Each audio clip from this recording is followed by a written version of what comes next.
देखिए, इसकी कोई लीगल वैल्यू नहीं है और ऑर्डर 23 सीपीसी में ये क्लियर प्रोविज़न है कि जब तक सारी पार्टीज एग्री ना हो जाएं तब तक कोई कॉम्प्रोमाइज़ नहीं हो सकता है। और एक बात आपको और बताना चाहता हूँ, जो मुद्दे देश और समाज से जुड़े होते हैं, जिसमें रिप्रेजेंटेटिव सूट होता है, जिसमें पूरा समाज इन्वॉल्व होता है, उसमें कोई एक आदमी या पार्टीज भी चाहें अकेले सेटलमेंट करना तो नहीं कर सकती हैं। तो ये जो सेटलमेंट की पहल है, आउट ऑफ कोर्ट सेटलमेंट, ये सीपीसी के तहत पॉसिबल नहीं है, लीगली पॉसिबल नहीं है। और हमारी जितनी पार्टीज हैं, जितने मेरे क्लाइंट्स हैं, कोई भी सेटलमेंट के तैयार नहीं है। मैं पूछना चाहता हूँ आपके माध्यम से, सेटलमेंट कैसा होगा या कॉम्प्रोमाइज़ कैसा होगा? क्या हम कॉम्प्रोमाइज़ तभी होता है जब आप कुछ अपना हक देते हैं और दूसरा आदमी अपना कुछ हक देता है? यहाँ पे बैरिकेडिंग के अंदर जितनी ज़मीन है उसका 1 इंच भी हम देने को तैयार नहीं है। वो पूरा का पूरा जो बैरिकेडिंग के अंदर परिसर है वो हमको चाहिए। और जो जिस तरह से गलत ढंग से वहाँ पे कब्रें बनाई गई हैं, जिस ढंग से गलत ढंग से आपने हमारे मंदिर को एक मस्जिद के रूप में यूज़ किया है, इसमें तो मुस्लिम पक्ष को माफ़ी मांगनी चाहिए कि उन्होंने गलत ढंग से एक मंदिर परिसर को गलत ढंग से यूज़ किया है। तो इसलिए कॉम्प्रोमाइज़ का तो इसमें कोई बात ही नहीं आती, कोई सवाल ही नहीं आता है। भगवान की संपत्ति के साथ मेरे को तो ये अनुमति नहीं है कि 1 इंच भी मैं कॉम्प्रोमाइज़ कर सकूं। तो ये लीगली पॉसिबल नहीं है और सैद्धांतिक रूप से भी पॉसिबल नहीं।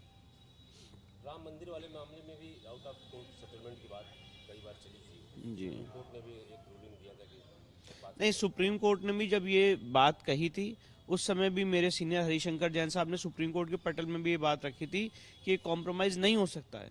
और अल्टीमेटली उतनी बातचीत के दौर के बाद भी यही निकल के आया कि कॉम्प्रोमाइज़ नहीं होगा। यही बात निकल के आए कि एक आदमी मिलके, 2 आदमी मिलके, 10 आदमी मिलके कॉम्प्रोमाइज़ नहीं कर सकते हैं, क्योंकि पूरे समाज से जुड़ा हुआ मुद्दा है। दूसरी सबसे इम्पोर्टेंट बात यह है कि राम मंदिर के समय भी जो कॉम्प्रोमाइज़ में बातें आई वो अनसक्सेसफुल हुई, क्योंकि यही था कि हम नहीं छोड़ेंगे और हिंदू पक्ष का था हम नहीं छोड़ेंगे। तो एक कॉम्प्रोमाइज़ की बात हो ही नहीं सकती है इन तरह के मुद्दों में। और ये राम मंदिर में हमारा अनुभव रहा है, तो वही बात मैं आपके सामने रख रहा हूँ। वो कह रहे हैं बातचीत शुरू होने दिया जाए, फिर देखा जाए किस बात पर सहमति बनती है। मैं पूछ तो रहा हूँ, मैं बातचीत की टेबल पे बैठूं कैसे उस आदमी के साथ जो शिवलिंग को फाउंटेन कह रहा है? मैं बातचीत की टेबल पे बैठूं कैसे जो माँ श्रृंगार गौरी के मूल स्थान पे कब्र रख दी? मैं बातचीत की टेबल पे बैठूं कैसे जो सेंट्रल डोम के नीचे 3 हिंदू मंदिर के शिखर हैं उसको मानने को तैयार नहीं है? मैं बातचीत की टेबल पे बैठूं कैसे जो हमारे मंदिर का ये परिसर है, हमारे भगवान वहां पे विराजमान है, उसको मानने को तैयार नहीं? तो बातचीत की टेबल पे बैठ के क्या करें? कैसे बातचीत के टेबल पे बैठेंगे? और जो औरंगजेब ने बर्बरता की है, उस बर्बरता को आज भी कोई आदमी कैरी ऑन कर रहा है, कंटिन्यू कर रहा है, तो उसके साथ बातचीत हो कैसे सकती है? इसलिए बातचीत तो इस मुद्दे पे हो ही नहीं सकती। इसलिए तो कोर्ट में केस फाइल किया है और इसलिए कोर्ट के माध्यम से लड़ाई लड़ रहे हैं। ये लड़ाई को कमजोर करने का काम नहीं किया जा सकता। क्या इस तरह की पहल क्या कमजोर कर रही है? देखिए, मैं सिर्फ इतना कहूंगा, एक आप लॉजिकली इस बात को सोचिए, जो बैरिकेडिंग के अंदर पूरा परिसर है, क्या उसको वो छोड़ने को तैयार है? क्या इतने दिन तक, जो 350 साल तक जो उसको मस्जिद के रूप में यूज कर रहे थे, क्या वो उसको छोड़ सकते हैं और कह सकते हैं कि नहीं, हमने गलत यूज किया? अगर ये दो चीजें नहीं हो सकती हैं तो बातचीत किस चीज की होगी? और क्या मुझे विष्णु शंकर जैन को, हरिशंकर जैन को, रेखा पाठक को, सीता साहू को, मंजू व्यास को, लक्ष्मी देवी को ये अधिकार है कि वो कॉम्प्रोमाइज करके केस विड्रॉ कर ले? इसलिए ये लीगली पॉसिबल नहीं है। मैंने ये बात आपके सामने रखी और यही बात मैं आपके सामने रिपीट कर रहा हूं कि ये चीज लीगली परमिसिबल नहीं है, पॉसिबल नहीं।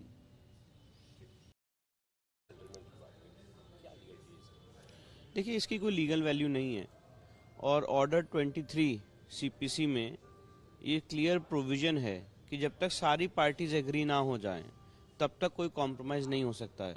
और एक बात आपको और बताना चाहता हूँ, जो मुद्दे देश और समाज से जुड़े होते हैं, जिसमें रिप्रेजेंटेटिव सूट होता है, जिसमें पूरा समाज इन्वॉल्व होता है, उसमें कोई एक आदमी या पार्टीज भी चाहें अकेले सेटलमेंट करना तो नहीं कर सकती हैं। तो ये जो सेटलमेंट की पहल है, आउट ऑफ कोर्ट सेटलमेंट, ये सीपीसी के तहत पॉसिबल नहीं है, लीगली पॉसिबल नहीं है। और हमारी जितनी पार्टीज हैं, जितने मेरे क्लाइंट्स हैं, कोई भी सेटलमेंट के तैयार नहीं है। मैं पूछना चाहता हूँ आपके माध्यम से, सेटलमेंट कैसा होगा या कॉम्प्रोमाइज़ कैसा होगा? क्या हम कॉम्प्रोमाइज़ तभी होता है जब आप कुछ अपना हक देते हैं और दूसरा आदमी अपना कुछ हक देता है? यहाँ पे बैरिकेडिंग के अंदर जितनी ज़मीन है उसका 1 इंच भी हम देने को तैयार नहीं है। वो पूरा का पूरा जो बैरिकेडिंग के अंदर परिसर है वो हमको चाहिए।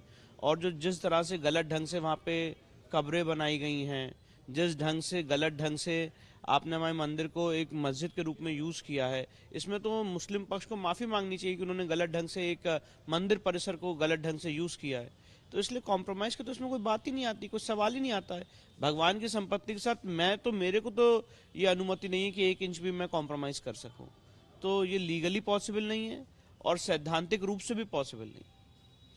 राम मंदिर वाले मामले में भी आउट ऑफ कोर्ट सेटलमेंट की बात कई बार चली थी। जी सुप्रीम कोर्ट ने भी एक रूलिंग दिया था कि बात नहीं, सुप्रीम कोर्ट ने भी जब ये बात कही थी, उस समय भी मेरे सीनियर हरिशंकर जैन साहब ने सुप्रीम कोर्ट के पटल में भी ये बात रखी थी कि कॉम्प्रोमाइज नहीं हो सकता है। और अल्टीमेटली उतनी बातचीत के दौर के बाद भी यही निकल के आया कि कॉम्प्रोमाइज नहीं होगा। यही बात निकल के आया कि 1 आदमी मिलके, 2 आदमी मिलके, 10 आदमी मिलके कॉम्प्रोमाइज नहीं कर सकते हैं, क्योंकि पूरे समाज से जुड़ा हुआ मुद्दा है। दूसरी सबसे इंपॉर्टेंट बात यह है कि राम मंदिर के समय भी जो कॉम्प्रोमाइज में बातें आई वो अनसक्सेसफुल हुई, क्योंकि यही था कि हम नहीं छोड़ेंगे और हिंदू पक्ष का था हम नहीं छोड़ेंगे। तो एक कॉम्प्रोमाइज की बात हो ही नहीं सकती है इन तरह के मुद्दों में, और ये राम मंदिर में हमारा अनुभव रहा है। तो वही बात मैं आपके सामने रख रहा हूँ। वो कह रहे हैं बातचीत शुरू होने दिया जाए, फिर देखा जाए किस बात पर सहमति बनती है। मैं पूछ तो रहा हूँ, मैं बातचीत की टेबल पे बैठूं कैसे उस आदमी के साथ जो शिवलिंग को फाउंटेन कह रहा है?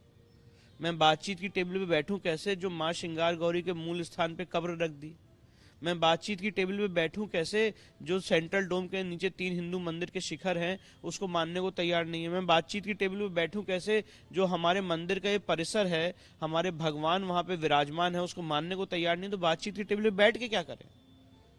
कैसे बातचीत के टेबल पे बैठेंगे? और जो औरंगजेब ने बर्बरता की है, उस बर्बरता को आज भी कोई आदमी कैरी ऑन कर रहा है, कंटिन्यू कर रहा है, तो उसके साथ बातचीत हो कैसे सकती है? इसलिए बातचीत तो इस मुद्दे पे हो ही नहीं सकती। इसलिए तो कोर्ट में केस फाइल किया है और इसलिए कोर्ट के माध्यम से लड़ाई लड़ रहे हैं। ये लड़ाई को कमजोर करने का काम नहीं किया जा सकता। क्या इस तरह की पहल क्या कमजोर कर रही है? देखिए, मैं सिर्फ इतना कहूंगा, एक आप लॉजिकली इस बात को सोचिए, जो बैरिकेडिंग के अंदर पूरा परिसर है, क्या उसको वो छोड़ने को तैयार है? क्या इतने दिन तक, जो 350 साल तक जो उसको मस्जिद के रूप में यूज कर रहे थे, क्या वो उसको छोड़ सकते हैं और कह सकते हैं कि नहीं हमने गलत यूज किया? अगर ये 2 चीजें नहीं हो सकती हैं तो बातचीत किस चीज की होगी? और क्या मुझे विष्णु शंकर जैन को, हरिशंकर जैन को, रेखा पाठक को, सीता साहू को, मंजू व्यास को, लक्ष्मी देवी को ये अधिकार है कि वो कॉम्प्रोमाइज करके केस विड्रॉ कर ले? इसलिए ये लीगली पॉसिबल नहीं है। मैंने ये बात आपके सामने रखी और यही बात मैं आपके सामने रिपीट कर रहा हूं कि ये चीज लीगली परमिसिबल नहीं है, पॉसिबल नहीं।